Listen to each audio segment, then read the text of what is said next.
Breaking Bad, Stranger Things, Fargo, Dexter, Game of Thrones. Quand on parle série, on pense toujours à ces séries-là, les meilleures séries, les séries Netflix dans ce moment, les séries qui ont marqué les 10 dernières années. Mais on oublie trop rapidement les séries des années 90. La trilogie du samedi soir. Les séries du dimanche après-midi chez mamie. Les meilleures séries qui existent. Non mais la trilogie du samedi soir. Je vous laisse 5 secondes pour vous rappeler ce qu'il y avait dedans.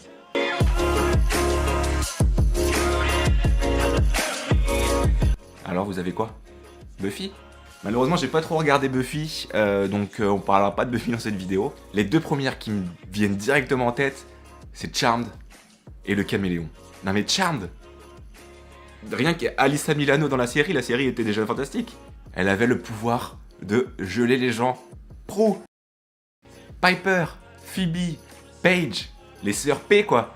Alors bien sûr, il y en a une qui est partie et pour continuer la série, ils en ont trouvé une quatrième. Parce qu'elles sont sorcières, mais elles n'ont pas le pouvoir de reconnaître leur famille, enfin bref. Léo, le maître des lumières. Bon, c'était l'acteur le plus pourri qui existe sur Terre. Mais il pouvait soigner toutes les blessures. Cole le démon quand même. Et il est le démon beau gosse. Donc il tombe amoureux d'une sorcière. La sorcière, pareil. Ils doivent se battre, mais non, l'amour est plus fort. Ça nous apprenait beaucoup de choses cette série. Donc dans Charmed, pour ceux qui connaissent pas, il y avait les sorcières, donc les 3-4 sœurs que j'ai citées, qui devaient combattre des démons sortis de je ne sais où dans San Francisco. Et si elles n'y arrivaient pas, elles montaient dans leur grenier lire dans le livre des ombres Elles cherchaient dans le livre des ombres une solution pour combattre. Le livre des ombres était écrit par la grand-mère, il me semble. Donc voilà, des sorcières, des démons, San Francisco, ça fight. Alyssa Milano quoi. Le Caméléon, j'ai dû tous les voir. Alors certes, les acteurs étaient pareils, nuls à chier.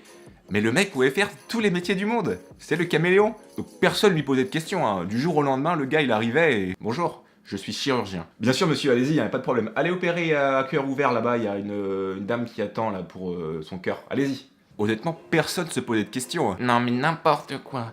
Jarod c'est un enfant prodige, il a été enfermé toute sa vie dans le centre, une fondation secrète, et après s'être enfui, il devient justicier et arrête tous les méchants en enfilant n'importe quelle identité. C'est ça la série. Ok, merci. Ah, c'est un peu le début Stranger Things en fait. Ils enferment des enfants dans un endroit, sauf que le monde il part pas autant en couille, c'est juste un mec qui s'est enfilé n'importe quelle identité, et... pour arrêter des méchants, il devient chirurgien, pilote de ligne, vétérinaire, il devient n'importe quoi pour approcher le méchant et lui faire avouer ses méfaits. Il était poursuivi du coup par les gens du centre, Madame Parker, qui fumait garrot sur garrot, qui était une vraie connasse, et Sidney. Sidney c'était le médecin du centre qui aidait Jarod à s'enfuir, mais tout en ayant participé au fait qu'il soit enfermé.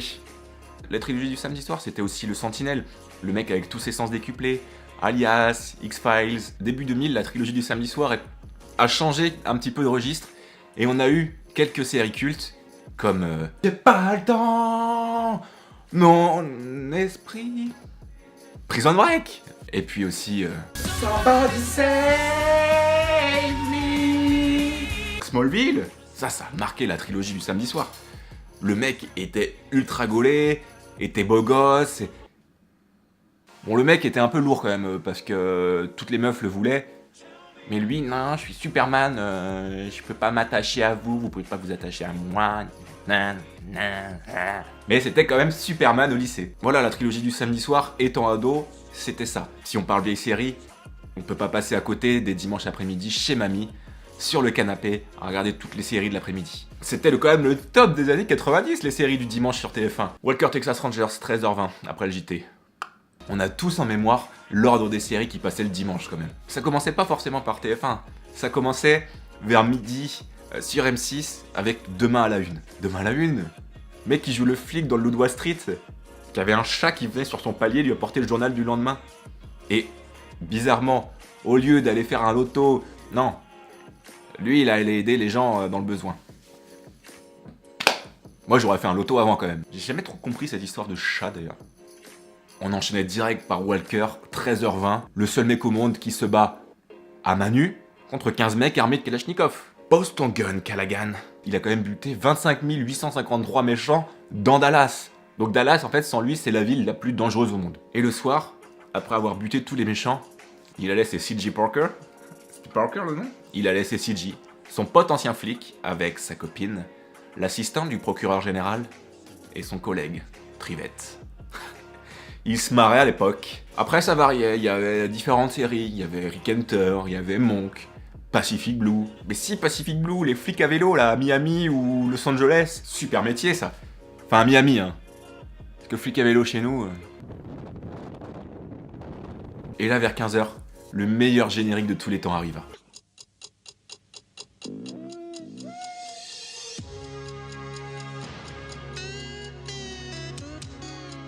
Les dessus de Palm Beach.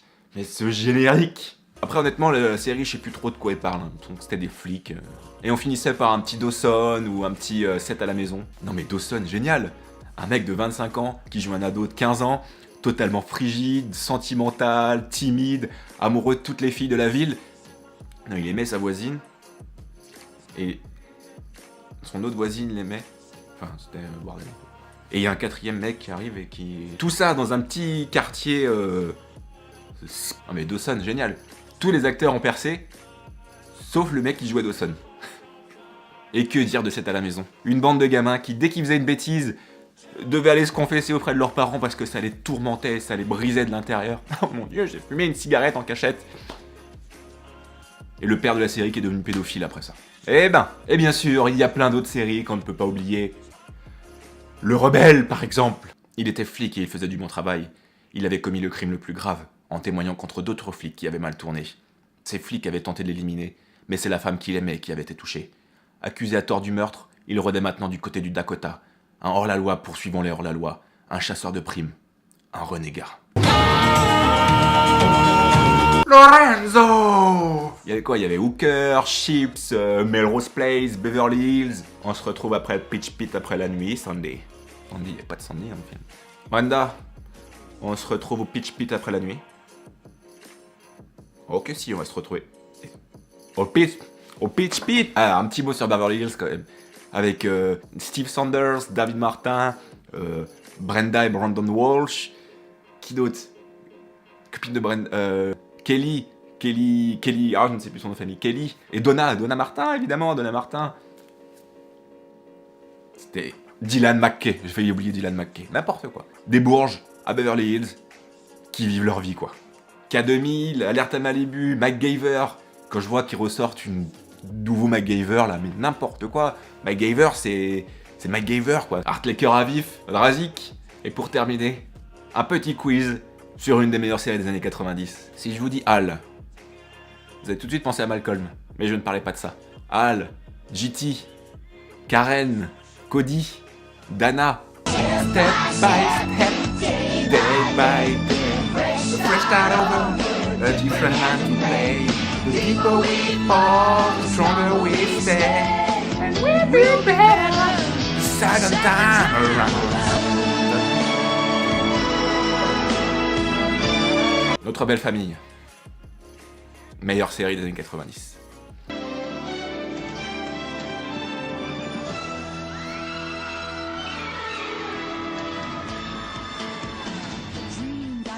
C'était tellement long le générique. Merci à tous d'avoir regardé cette vidéo. Faites ce que vous avez à faire. Si vous voulez liker, si vous voulez vous abonner, vous êtes la bienvenue. Les vidéos continuent. Et à bientôt. Il était flic et il faisait du bon boulot. Il était flic et il faisait du bon boulot. Mais il avait commis le plus grave. Ah, si j'arrive à la sortir. Mais c'est sa femme qui avait été touchée. Ah, je suis pas loin. Il était flic et... Ah merde. Un hors-la-loi poursuivant les hors-la-loi. Un chasseur de primes. Un renégat. Yes!